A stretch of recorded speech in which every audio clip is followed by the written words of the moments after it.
Istorija prasidėjo nuo lipdukų, o baigėsi baudžiamąja byla 5000 eurų teisiniam išlaidom, 60 valandų viešųjų darbų ir laisvės apribojimų 1 metams. Kiekvienas kalambūro žiūrovas supranta, kas yra teistumas ir kaip susiaurėja galimybės siekti karjeros aukštumų. Vieną dieną ant automobilio Lexus pradėjo atsiradinėti keisti lipdukai su agresyviais šūkiais ir fašistinė simbolika. Kaip matyti iš nuotraukų, tai raginimai stoti į nacistinę organizaciją arba grubę formą eiti po velnių. Taip pat ant automobilio lipdukų buvo raginimų žudyti, o būtent frazė "mirtis okupantams". Matomai žmogus, kuris klijavo lipdukus, norėjo įspėti automobilio savininką, kad jo gyvybei gresia pavojus. Šį kartą mus domina tik vienas asmuo, kuriam bus skirtas išskirtinis dėmesys. Lipdukų klijavimas tęsėsi 2 savaites. Automobilio savininkas Vadimas net neįsivaizdavo, kad suaugęs žmogus gali daryti tokias kvailystes. Nusikaltėliui nustatyti buvo įrengtas vaizdo stebėjimas. Parodžius vaizdo įrašą giminaičiams, jie papasakojo, kad iš kaimynų girdėjo, jog vandalizmu užsiimantis asmuo yra populiarus YouTube platformos blogeris ir jis gyvena gretimoj laiptinėj. Kitą dieną, ryte vėl radęs lipdukus ant priekinio stiklo, pilietis nuėjo pas kaimyną, kad taikiai išspręsti konfliktą. Tačiau tą akimirką jis dar nesuprato, koks klastingas asmuo visą laiką jį provokavo, kad įvilioti į savo teritoriją. Atidaręs duris, kaimynas persimetė keliais žodžiais, sakė palaukti ir pasišalino atgal namo. Po kažkiek laiko vėl atidarė duris ir išėjo. Bet dabar ant jo dešinės rankos buvo užmautas geležinis daiktas. Jo retorika pasikeitė ir jis pradėjo reikalauti, kad Vadimas nuimtų vėliavą nuo automobilio, nes kitaip bus pasekmės. Vienu momentu Olegas bandė smūgiuoti, bet pataikė Vadimui į petį, o pasėkoje prasidėjo grumtynės. Ant Olego Šurajevo galvos atsirado graikiško riešuto dydžio guzas. Gali kažkam pasirodyti, kad tai nedidelės smegenys bandė palikti 2022 metų valstybės kūrėjo makaulę. Bet dėja, tai buvo Vadimo prevencinės priemonės, kad apsaugoti savo sveikatą ir gyvybę nuo įniršusio kaimyno. Šiame vaizdo įraše jūs pamatysite, kaip žmogus manipuliuoja savo gerbėjais. Jums atsivers galimybė gerai įsižiūrėti į asmenį, kuris renka pinigus karui. Kaip per trumpą laikotarpį pilietis, kuris prisidengia gerais kabutėse darbais, praturtėja, įsigyja nekilnojamąjį turtą,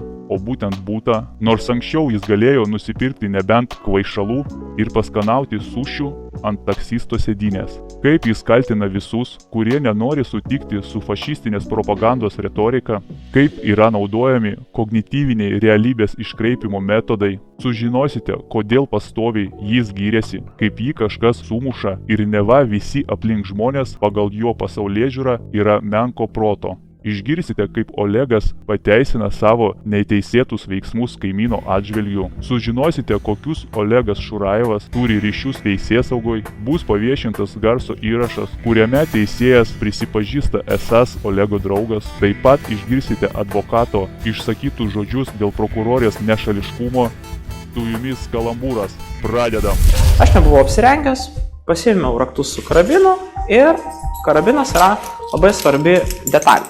Nes vatniko gynyba vėliau meluos, kad tai yra kastetas. Tai žodžiu, aš apsirengiau ir išėjau.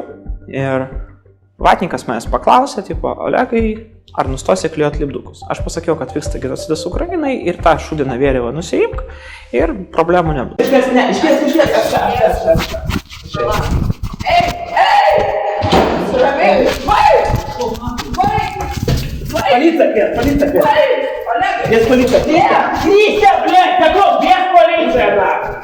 Ir mano draugė išėjo iš būto, nes kažką išgirdo.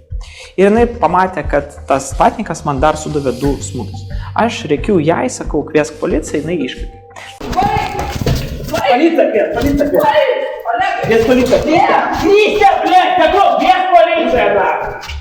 Čia yra kastetas. Tas prietaisas, kuris gali būti naudojamas kaip kastetas. Čia jisai jau yra labiau matomas. Ir galbūt va čia nuotrauka, kur jisai yra tas kastetas uždėtas ant vienos rankos, o raktai kitoj rankos. Tai jisai va šitoj nuotraukoj po to sudeda kartu ir pasako, kad tai yra raktų pakabukas. Nors iš tikrųjų jis buvo pagal funkciją naudojamas kaip Tada kita priemonė, šiuo atveju šaltas ginklas. Pradėkim nuo to, kad jūs matot mano rankose karabiną. Vakar pradžioje policijai, po to teisme bandė įrodyti, kad tai yra kastetas. Nu, vat, neva aš jį kažkaip puoliu. Ok, tarkim, įsivaizduokim, kad tai yra tiesa. Žiūrėkit, jis ateina pas mane namo ir aš jį užpuolu. Отойди на Когда шаг. началась война, Отойди на шаг. я отошел, я Потому стою, что- я стою нормально, я стою нормально. Отойди на шаг. Я стою...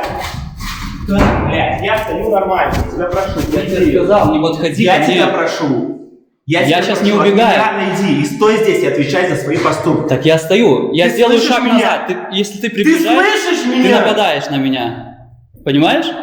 Кристиан, знаешь, man baby, я говорю. Ir jeigu aš jį muščiau, jau seniai būtų paplitęs video internete. Ir techniškai, jei pas mane ateina namo žmogus ir mane muša, aš galiu kaip jį ir nušauti. Nes čia savygina.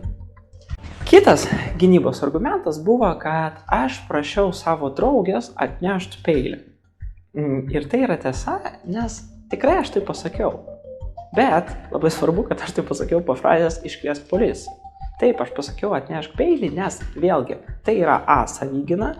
Отвечай за свой флаг, хули ты не отвечаешь за флаг? я- Ты, блядь, повесил флаг и не отвечаешь за свой флаг, да? Слушай, что ты... Ты, блядь, повесил флаг и не отвечаешь. Так, блядь, я тебе еще раз говорю, я тебя предупреждаю. Ты почему-то своей идиотской логикой считаешь, что наклейка, Отойди- подожди, Отойди чуть-чуть на шаг. подожди, Отойди на шаг. наклейка. Jis atėjo ir pradėjo mane mušti, nes jisai yra jobanas vatnikas.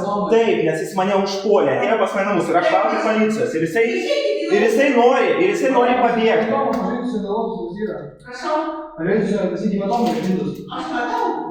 Tai matykit, все, eikit atgal, labai prašau jūsų. Policija atvažiuos ir mes aiškinsimės. Jis nori pabėgti, jis laukia pabėgs. Так я в соседнем подъезде Да, живу. стой тут, пожалуйста. Стой, пожалуйста. Я стою, но ты будешь отодвинься. отвечать за свои слова, поступки и за то, что ты сделал, и за свой этот флаг гнусный. Отойди на Когда шаг. началась война, Отойди на шаг. я отошел, я Потому стою, что- я стою Отойди. нормально, я стою нормально. Отойди на шаг. Я стою... Блядь, я стою нормально, тебя прошу, Я тебе иди. сказал, не подходи Я ко тебя мне. прошу. Я щас прошу, не от убегаю. меня отойди и стой здесь и отвечай за свои поступки. Так я стою. Я Ты сделаю слышишь шаг меня? назад. Если ты Ты приближаешь, слышишь ты меня? нападаешь на меня. Понимаешь? Кристиан, знаешь, man baby, я говорю. Опа. Знаешь, baby, нас аж обсидимся, наверное, если Ты моя- что, дурак, что ли? Я тебе говорю, не подходи ко мне. Ты под... И полиция уважаю? Когда был свет? Тупо скубинг, потому что он дальше лезет. Я тебя Не еще раз подходи. прошу. Не Я тебя еще раз подходи, прошу. Олег, Всё, не бойся, подходи. бойся, Я не боюсь. Я боюсь за тебя. Понимаешь? Олег, не подходи. Хорошо, девочка. Держимся на расстоянии, потому что не надо продолжения. Оставься, девочка. Девочка, которая хотела просто сказать свои поступки за свой... Девочка та, которая клеит Заткнись, наклейки. девочка, хорошо? Ну Заткнись, поюмори, девочка. поюмори. Зачем с тобой юморить? Ты жалкий гондон, с тобой юморить невозможно. Ты жалкий гондон, ты ниже меня в принципе. По морали, по интеллекту, по всему. Ну ты говно. Так ты ж мне даешь ты выговориться. говно, ты говно, иди нахуй отсюда. Ты меня провоцируешь Ты на говно, грубость. блядь, пошел нахуй, понял, блядь? Taigi fabula yra tokia, kokia yra. Jokie normalūs teismai, jokioj galaktikoje šitos situacijos nepaverstų kitaip. Taip, teisėjas taip pat papildomai informuoja, kad iš esmės yra pažįstamas nukentėjus Olegu Šraibu, bet jokių iš esmės ryšių nepalaiko. Tai papildomai informuoja, kad tiesiog pažįstamas, kaip ir bendrų draugų turintis. Tai kadangi tokia pažintis yra, tai tiesiog teismas laiko svarbiu išviešinti tą faktą. Nors mes neoficialiai turėjom informacijos, kad prokurorė policijai pradžioj nenorėjo siųsti šią bylą į teismą.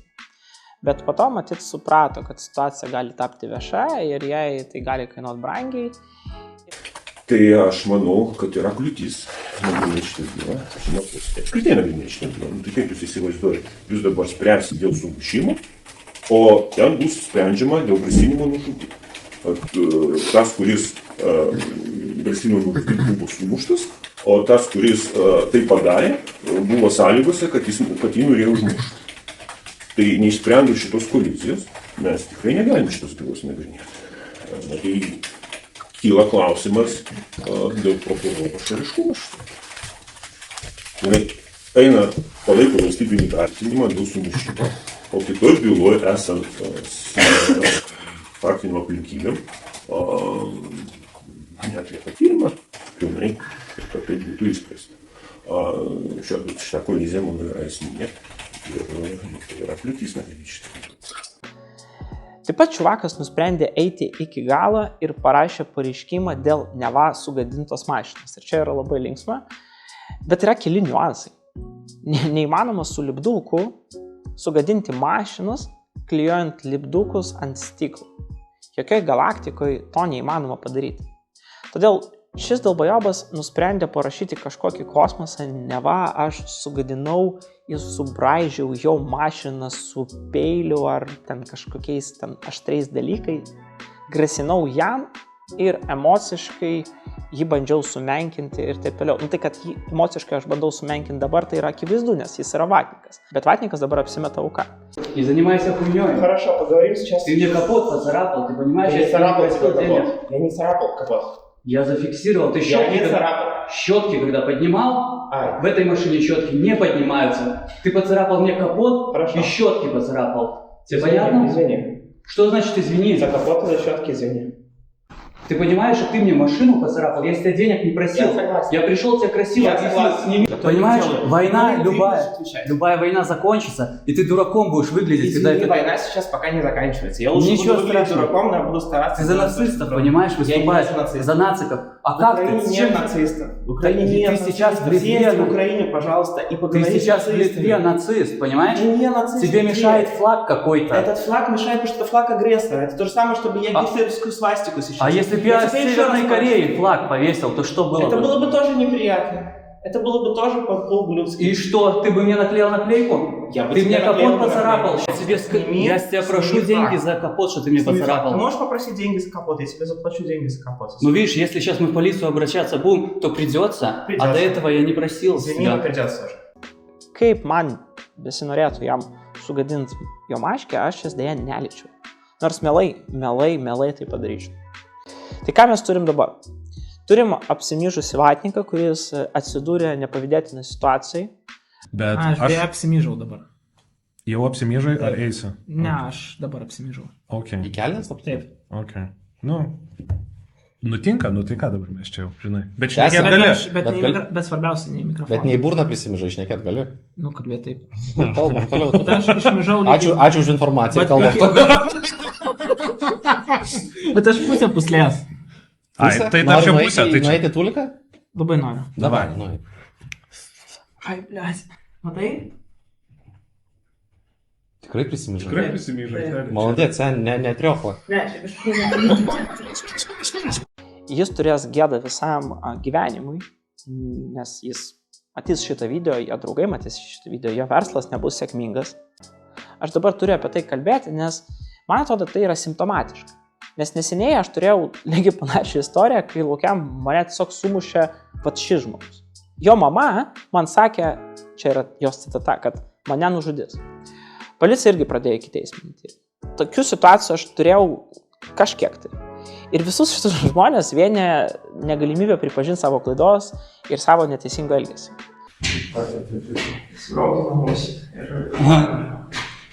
Viskas nufilmuota. Dėl braukimo sėdėko nebuvo. Aš prašau iškės reikia.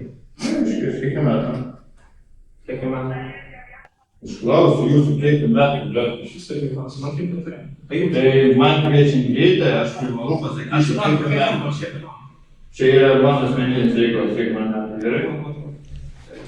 Nes mes tai matot, čia jau irgi pasiaiškinom, kad administracinis mano klijavimas ir turto gadinimas visiškai niekaip jis negali traktuotis kaip savigyna jo atveju. Supranti? Tavo atveju negali traktuotis kaip savigyna, ta prasme aš obviously mes kaip ir kalbamės, kad mes ir pripažįstam čia suaugę žmonės, esam suprantam, apie ką kalba yra. Vietoj to, kad pripažinti faktus, jie sukuria kažkokią alternatyvę realybę. Ir taip beje panašu visokius ten celofanus, arlauskus, paksus, kurie reikalauja, kad sistema bando su jais tipo susidoroti. Ir man atrodo, tai ne visai yra ta dalis, kur tu gali toleruoti kitų nuomonę, nes jų nuomonė, tokie kaip aš, turėtų būti sunaikinti. Ir jie daro tam tikrus žingsnius, kad tai padaryti. Atvarė policija, iki teisminis, teismas, nuosprendis ir baudžiakas. 9 mėnesių laisvės apribojimo, pagal civilinį ieškį jis turi sumokėti 900 eurų ir už advokatą, plus viešieji darbai ir teistumas. Vata to nusipelnė. Ir jeigu jūs nesutinkat, jūs esat dalbajobas. Ir jis yra dalbajobas. Dabar jau eina 8 karo mėnuo ir pas šitą dalbajobą vis dar Rusijos vėliava. Aš manau, kad valstybė turėtų bausti tokius žmonės, bet mano galva visai adekvatu nesmurtiniu būdu priminti tokiems dalbajobams, kad jie yra dalbajobai. Aš šitam žmogui kažkokį laiką priminėdavau, kad jis yra dalbajobas.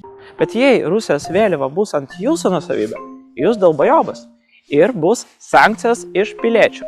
Piliečiai turi teisę reaguoti į kitų žmonių žodžių laisvę ir sakyti jiems, kad jie yra долбоёбы.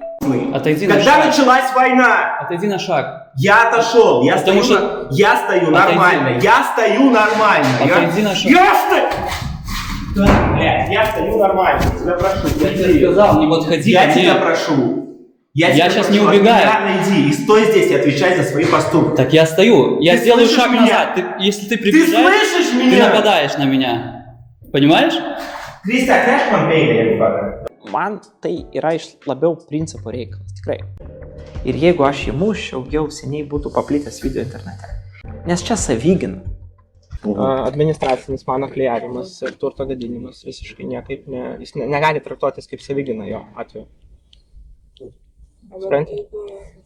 Tavo atveju negali traktuotis kaip savygina. Negali traktuotis kaip savygina, nes teisėjas draugas, o prokuroriai perduotos iš karto 2 bylos. Vienoje jinai gina Olegą, kur neva jisai buvo skriaudžiamas.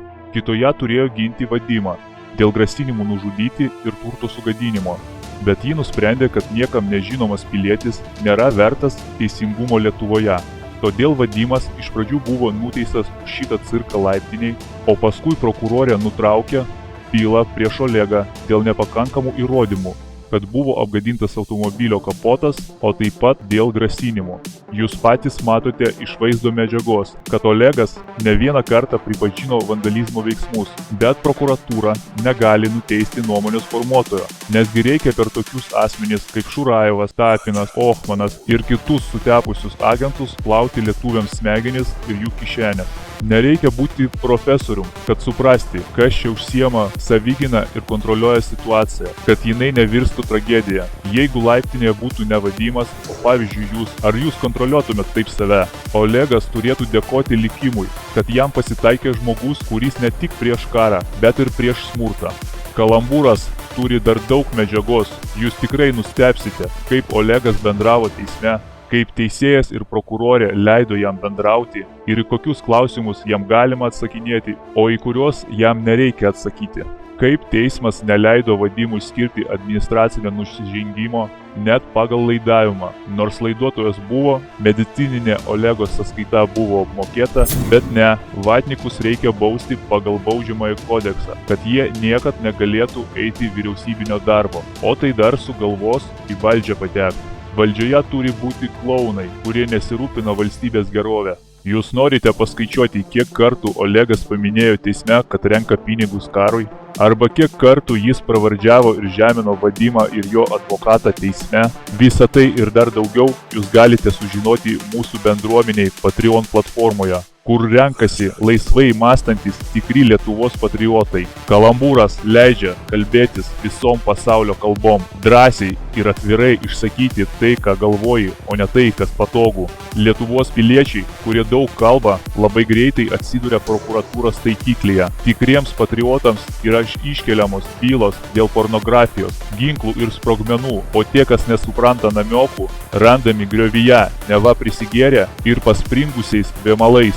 Jų naratyve turi būti bukas, nelaisvas ir klausytis propagandinių rūporų, o taip pat cituoti juos tobulas pasaulis. Apskritai, šiame gyvenime gerai gyvena nepriklausomai nuo to, kokia sistema, socialinė ar kapitalistinė, Pataikūnas gyvena gerai. Visur tas pats. Jeigu neturi stuburo, pasiruošęs šliaužti ir laižyti, būsi reikalingas bet kur. Bet kurioje sistemoje labai reikalingas žmogus. Ir padarysi labai gerą karjerą. Jeigu turi savigarbą, laikaisi pagrindinių gyvenimo principų, bet kurioje sistemoje būsi nušluotas ir sutriuškintas, tokie žmonės nereikalingi. Kai jūs prenumeruojat, remiat tiesos šaltinius, jūs leidžiat visiems Lietuvos žmonėms blaivėti. Mus panardino į kognityvinius realybės iškreipytą pasaulį, uždarė į echo kamerą ir be perstojo pumpuoja tuos pačius postulatus, kurie stiprinami iš dienos į dieną. Remkite fondus, kurie renka pinigus mūsų šalies senjorams ir ūkininkams. Neremkit karo. Jeigu esate drąsus, veržlus, sumanus, rasite draugų mūsų bendruomeniai Patreon platformoje. Su jumis buvo Kalambūras. Tik žiūrėjai šlamšto YouTube. Tu nori valgyti, bet kančiai lūpas. Tik daug kontento, bet visur šūdas. Viską padarysiu pats, nuspręsta.